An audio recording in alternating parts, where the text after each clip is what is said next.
6 shadows detached from the Arlington crowd, their eyes locked on the lone tomb. They saw an easy target, a man bound by rigid ceremony. They were about to learn how fatally wrong they were. The November air over Arlington National Cemetery was sharp and cold, carrying the clean scent of pine and damp earth. It was a cold that settled deep, silencing the distant hum of Washington, D.C., leaving only the rustle of fallen oak leaves and the profound weight of the slopes below, covered in endless, precise rows of white stone. At the tomb of the unknown soldier, the crowd stood in huddled silence, their breath pluming in the air. They were a mix of the nation, families trying to teach their children reverence, tourists holding cameras they knew better than to click, and veterans, their bodies aged but their eyes sharp, seeing ghosts the others could not. Binding the silence together was the sound, the rhythmic, hollow click-clack of heels on marble. 21 steps. Turn. 21 seconds of stillness, facing the tomb. Turn. 21 steps back. That duty belonged to Sergeant Leo Hartman, 30 years old, a white soldier whose face was a mask of neutral perfection. To the crowd, he was a flawless symbol, part of the monument itself. His uniform was a work of art, creases so sharp they looked forged, the brass on his belt buckle a blinding mirror, his M14 rifle resting in a grip that seemed inhumanly steady.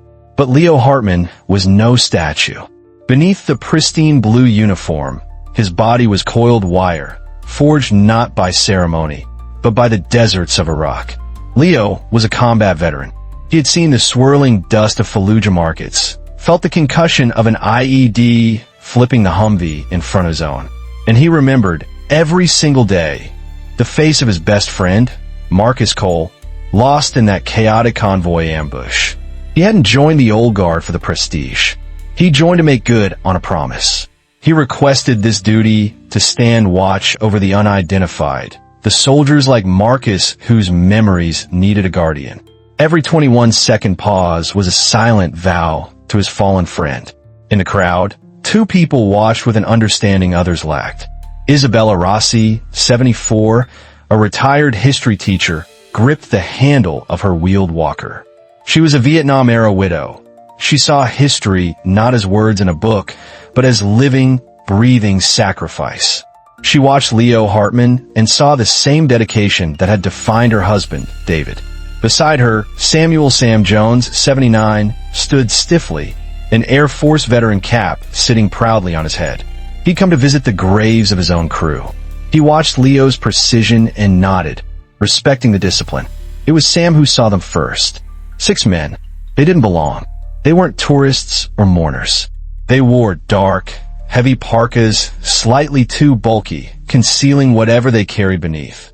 They separated from the crowd with unnatural fluidity, moving to form a loose semicircle around the plaza, their eyes cold, assessing. They didn't watch the tomb, they watched the guard. Leo Hartman, locked in his forward gaze, registered them without moving his head. His peripheral vision, honed by the need to spot threats in crowded alleyways, screamed. The way they spaced themselves, perfect triangles covering all angles of engagement. It wasn't casual. It was tactical. It was the choreography of an ambush. Isabella, Sam whispered, his voice suddenly gravelly. Those men, they aren't here to mourn. The tension on the plaza shifted. The cold, sacred silence was suddenly charged with a predatory stillness. The crowd felt it, an unspoken anxiety, but only Leo, Sam, and Isabella knew where it was coming from. The 6 men waited, letting Leo complete another pass. They were waiting for the moment his back was turned. As Leo clicked his heels and began the 21-step count away from the main plaza, the leader of the group, a tall man whose mask couldn't hide the jagged scar tissue near his eye, moved. He stepped forward, pulling his hand from his pocket. He let a single, pristine white glove drift from his grasp. It landed softly on the marble, just inches inside the chain barrier that separated the public from the Sentinel's path. "Excuse me, Sergeant," the leader called out, his voice smooth, carrying an unidentifiable European accent. It was loud enough to break the reverence, causing dozens of heads to snap toward him. "I seem to have dropped my glove. My apologies. Mind if I just—" He didn't wait for an answer. That was the signal. In the sublevel control room, beneath the Memorial Amphitheater, Major Evelyn Reed watched the feeds. The advanced surveillance system, designed to track every face in the crowd, had already flagged the men. Despite their masks, partial facial recognition software had matched 2 of them to an international extremist watch list. Priority 1. Reed spoke calmly into her headset, her eyes locked on the monitor showing the man approaching the chain. Plaza level. 6 hostiles, coordinated movement pattern. Known cell affiliations. Deploy the ERT. Deploy now. Back on the plaza, the crowd gasped. The man lifted the chain and took one deliberate step onto the sacred walkway. He had crossed the line. This was the ultimate test of the Sentinel's protocol. The rules were absolute. The guard must first halt the visitor. If they continue, the guard takes further action. But Leo Hartman knew this wasn't a lost tourist. This was a probe. This was the opening move of an assault. The other 5 men simultaneously shifted their weight, their hands vanishing inside their parkas. Leo Hartman stopped his count. He pivoted. His voice, and used for hours, ripped through the cold air like a drill sergeant's command, amplified by the marble. It is required that you remain behind the barrier. The leader smiled, the expression chilling above his mask. He ignored the command and took a second step, bending down, reaching not just for the glove, but toward Leo's path. The moment the leader's knee bent, the sacred plaza exploded into violence. This was not a protest. It was a paramilitary assault planned to the second. As the leader reached for the glove, his other hand snapped from his pocket, not with a pistol, but with the curved, lethal flash of a karambit knife. He sprang upward, launching himself at Leo, aiming the talon-like blade at the arm that held the rifle, intending to sever the tendons and disable the weapon. Simultaneously, the trap sprung. The other 5 men moved as one. The man to Leo's left lunged for the M14, his hands trained to disarm. The man on the right, quicker, stepped in behind Leo, revealing a weighted sap glove, a leather glove loaded with steel shot, designed to break ribs or a spine without a sound. He swung it in a vicious arc toward Leo's kidneys. A 4th man dropped low, executing a perfect leg sweep aimed at Leo's ankle, designed to shatter his balance and bring the soldier crashing down onto the marble. The final 2, the Chaos Agents, bolted toward the crowd line. They began shouting in a harsh, guttural Eastern European language, shoving a stroller sideways to create a bottleneck, aiming to incite a stampede. Panic erupted. People screamed and fell backward, stumbling over each other. "No!" Isabella Rossi screamed, clutching her chest, the image of the knife flashing in the sun searing into her mind. "Get him, son!" roared Sam Jones, his old Air Force instincts screaming, enraged at the desecration. In the control room, Major Reed watched the coordinated attack unfold in horrifying slow motion on her displays. "Weapons hot! Weapons hot on the plaza! Officer is under direct assault!" The Tactical Emergency Response Team, ERT, was bursting through the doors of the barracks, but they were still 30 seconds away. An eternity. On the plaza, Sergeant Leo Hartman was alone, surrounded, outnumbered 6-1 by trained attackers intent on his destruction. The attackers believed they were fighting a symbol. They were about to meet the soldier. The Sentinel's protocol for defending the tomb is precise, but it exists beneath the soldier's training for survival. The instant the karambit blade entered his personal space, Leo Hartman's mind went cold. The 21-second count vanished, replaced by the muscle memory of the Iraqi battlefield. He didn't hesitate. He didn't step back. He exploded.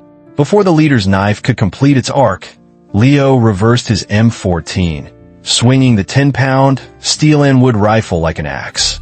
The solid steel butt plate of the rifle stock met the attacker's wrist. The sound of wet, definitive crack echoed across the plaza, sharp as a rifle shot. The leader screamed, a high-pitched sound of agony, as his wrist shattered. The karambit flew from his nerveless fingers and skittered across the marble. He collapsed, clutching the ruined limb. One down. The man grabbing for the rifle barrel was next. Leo didn't bother to pull the weapon back. He used the man's grip against him. Pivoting on his heel toward the attacker, Leo drove his free elbow backward in a devastating strike to the man's sternum. The air exploded from the attacker's lungs in a choked gasp. He crumpled, his chest seizing, unable to breathe. 2 down. The sap glove strike from behind glanced off the heavy-duty leather strap of Leo's gear, stinging but finding no purchase. Leo felt the impact and reacted instinctively. He grabbed the fabric of the attacker's parka, used the man's forward momentum, and executed a perfect hip toss. The man was airborne for a second before crashing spine first onto the marble floor. 3 down. The leg sweep came an instant later. Leo, already in motion, simply lifted his reinforced boot 6 inches, blocking the attacker's shin with his own. The attacker recoiled in pain from hitting the steel-toed boot, his balance broken. Leo didn't give him time to recover. A single, brutal front kick to the solar plexus sent the man to his knees, vomiting onto the stones. 4 down. The final 2, the Chaos Agents, had stopped shouting. They turned from the panicked crowd only to see their entire team decimated in less than 10 seconds. They froze, their faces pale with shock. A fatal pause. Sergeant Hartman closed the distance in 2 powerful strides. He didn't attack them individually. He hit them together, lowering his shoulder in a classic battlefield breach maneuver, a move designed to clear a doorway in Fallujah.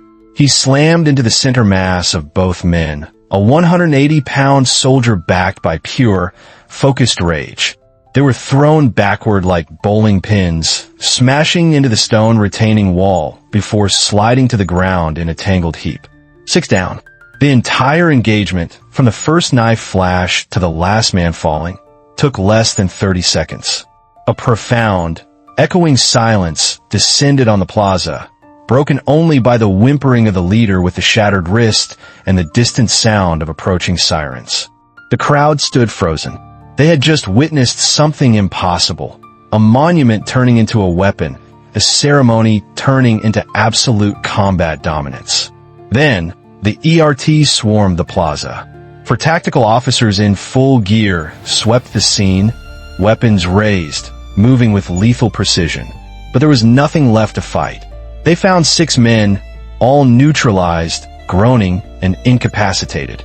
The officers quickly and efficiently zip-tied the hands of every attacker, hauling them roughly to their feet. The entire event, from the moment the leader stepped over the chain to the last zip tie clicking shut, was over in under a minute. A few tourists, shaking, raised their phones to record the aftermath. But most of the crowd simply stared at Sergeant Hartman. His pristine uniform was twisted. A dark smudge stained his white gloves. A thin line of blood dripped from his knuckles. He stood, breathing heavily, the adrenaline dumping from his system. Then, he showed them what duty really means. He ignored the tactical team cleaning up the mess. He ignored the gasping crowd. He ignored the applause that started a breakout, a ripple of stunned respect that defied the location's protocol. Leo Hartman scanned the plaza, ensuring the tomb was secure. He then straightened his uniform with sharp, precise movements. He checked his rifle, shifted it back to the precise angle on his shoulder. He turned, faced the tomb, and snapped his heels together. His eyes returned to the horizon. His breathing steadied. His expression returned to the mask of perfect, neutral vigilance. He was the Sentinel. He stood his post. Nothing else mattered.